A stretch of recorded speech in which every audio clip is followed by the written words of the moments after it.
Hello and welcome back. In this lesson, we are going to talk specifically about Elastic Block Store, commonly referred to as EBS.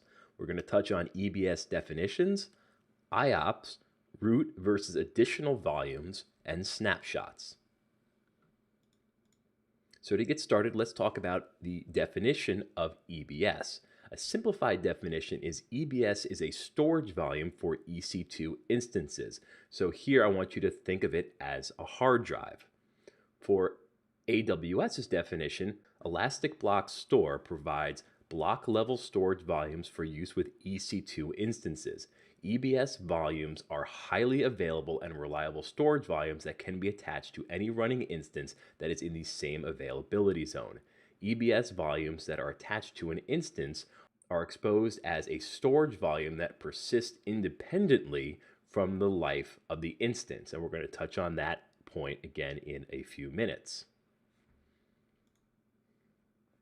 So before we move any further in talking about Elastic Block Store and how it's used, let's first talk about IOPS, because this is something that, although it's a bit of a more of an advanced feature, it's something that I at least just want you to be aware of. So what are IOPS? So IOPS stands for Input-Output Operations per Second. A simplified definition of IOPS is the amount of data that can be written to or retrieved from an EBS volume per second. AWS defines IOPS as a unit of measure representing input-output operations per second. The operations are measured in kbps, and the underlying drive technology determines the maximum amount of data that a volume type counts as a single I/O. So I/O size is capped at 256 kbps for SSD volumes and 1024 kbps for HDD volumes, because SSD volumes handle small or random I/O much more efficiently than HDD volumes. So what does this all mean?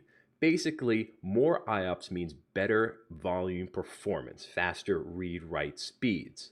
What determines the amount of IOPS? Well, the largest contributing factor is the EBS volume size. So the larger the storage size in gigabytes, the more IOPS the volume has. Okay, so now that we have some of the technical stuff out of the way, let's talk about root versus additional volumes. So let's be clear about this. Every EC2 instance must have a root volume, which may or may not be EBS. So EBS is not the only type of storage offered by Amazon Web Services for EC2 instances, but it is the most commonly used. So that's why we're only talking about this type here.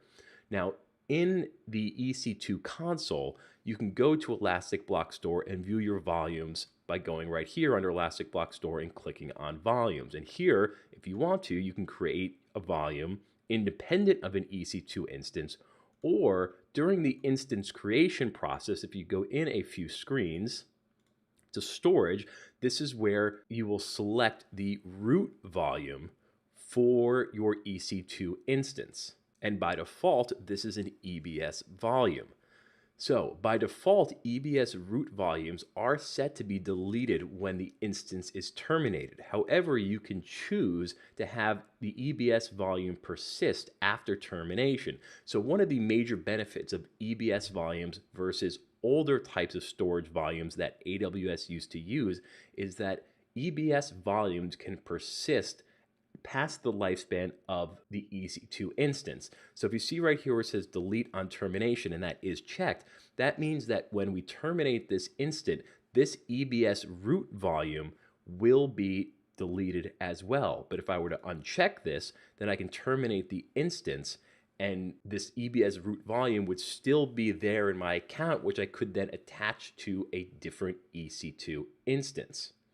Now, if I want to, I can also add an additional volume, an EBS volume, to my EC2 instance during the creation process of the EC2 instance, or I could always create an EBS volume anytime afterwards and attach it to the EC2 instance. So this means that we can swap EBS volumes between different EC2 instances by detaching it from one and attaching it to another. So if I were to create this EC2 instance and I have my root volume and then I have my additional EBS volume, just like I have here, I can then at some point in the future create a second EC2 instance, maybe just with a root volume, but I can then take this additional EBS volume, detach it from instance 1, and move it to instance 2. So it's a really nice feature to be able to basically take hard drives and move them or swap them from one instance to another.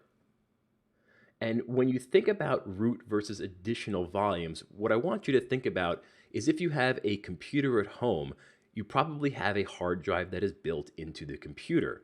So if you were to take that computer and throw it in the garbage or the computer were to break, then most likely you would also lose the root volume unless you were to actually open your computer up and take that hard drive out. So think about that the same way here with your root volume. This is the hard drive that is built into your computer, and you have the option to either, when you terminate or when you would throw out the instance, you would have the opportunity to open up the computer and actually pull that hard drive out and save it for later by unchecking this here. But if you keep it checked, that would be similar to you taking your computer right now and throwing it in the garbage and having the hard drive inside go with it.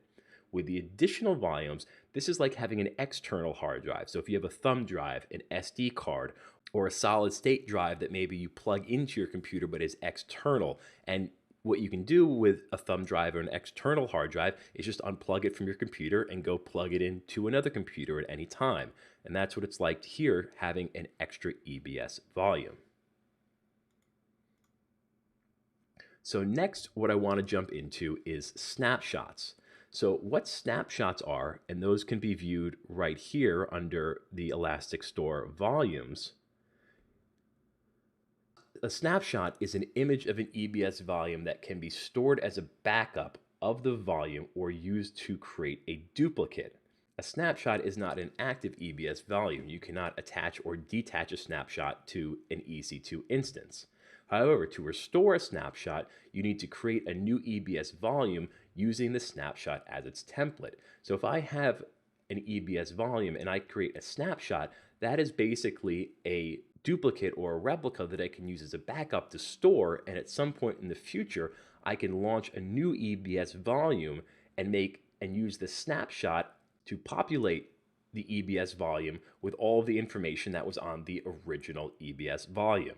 So the benefits of snapshots are to have a great resource for backups, and having a snapshot, because it is not a live active EBS volume, is also a lot cheaper.